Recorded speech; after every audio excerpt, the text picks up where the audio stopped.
Hey, how are you? Happy Thanksgiving or whatever. I'm just visiting my parents this week, and my family is Italian, but we're not like real Italian. We're like Olive Garden Italian. And my parents eat at the Olive Garden, and what's worse is that my dad shows off by pronouncing menu items correctly. He'll be like, I'll have the pasta fagioli. And I'm like, we're sitting in a strip mall in Hyannis, Massachusetts. You'll have the pasta fagioli like everybody else. You're not special. My parents are very disappointed I'm a comedian, or very surprised, because I was never like the class clown in school growing up. Class clown was always the mean guy, walks in the room, is like, you're fat, you're gay, I'm out of here, you know. I was always a little fat and a little gay. I never got along with that kind. But I always wanted to be a rapper when I was, and I always like Busta Rhymes, because he'll have a good rhyme and he'll just say his name afterwards. He'll be like, Cat in the Hat, and that was that. Busta Rhymes! You know? And I really like that. And I wish I could pull that off as a comedian. You know, like, I like drinking coffee, but if I ever reach a point in my life where the best part of waking up is Folgers in my cup, I'm not sure I want to wake up. Mike Birbiglia. Oh, yeah. Those are my gang signs right there.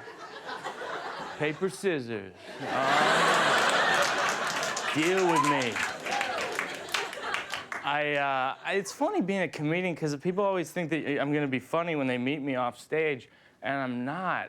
I'm just very awkward, and I have a habit of making awkward situations even more awkward. Like, I was moving a new bed into my apartment this year, and this woman who lived in the building opened the front door for me with her key, and she goes, I'm not worried because a rapist wouldn't have a bed like that.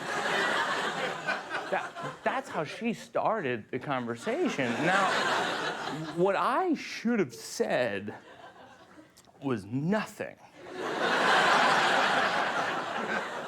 What I did say was, you'd be surprised. And there's nothing you can say after that. You're just like, oh, whatever, see you around the building, that kind of thing.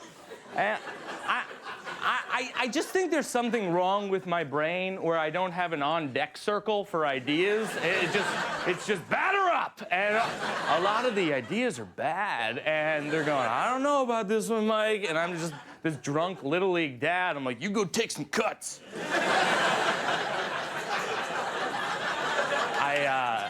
But I'm making some, Conan mentioned I'm at New Year's Eve. I'm very excited. I'm making resolutions. I'm not going to watch cable news anymore this year because I'm addicted, because they hook you in with the sound effects and they make every story seem the same level of important. It'll be like, Pachoo! Are your kids having sex at the mall? I don't even have kids. I'm like, are they? I gotta find out. I was watching this show where they count down the most important news stories. A few months ago, the #1 story was that Mel Gibson made anti-Semitic remarks to that cop. #2 story, Hezbollah attacks Israel, and there are 24 casualties. I think we gotta rethink the order. #1, some guy makes remarks about Jewish people. #2, an organization designed to kill Jewish people moves forward with their quarterly initiatives. I mean, I can understand if Mel Gibson killed 20 people and Hezbollah killed 24 and they're duking it out in the newsroom and somebody's like, but Hezbollah's an organization, but Mel Gibson's Braveheart. Doesn't that mean anything anymore? That's not what happened. I'm pretty moderate. I find whether you like him or not, I think George Bush seems like the guy you invite to the barbecue because, he'll start the wiffle ball game, He's like, wiffle ball Tony, and everyone's like, yeah, wiffle ball Tony's here. And then one day somebody's like, we're going to put Tony in charge of everything. And I'm like, we are? I don't know if that's such a good idea. Because he's very competitive. He starts going into the neighbor's lawn, challenging them to wiffle ball games. He's like, I hear you want to play wiffle ball, bitches. And they're like, we never said that. But he starts chucking hamburgers at them. We're like, Tony, what are you doing, man? He's like, they were going to chuck hamburgers at me.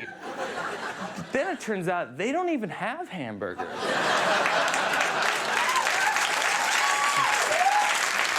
Mike Birbiglia.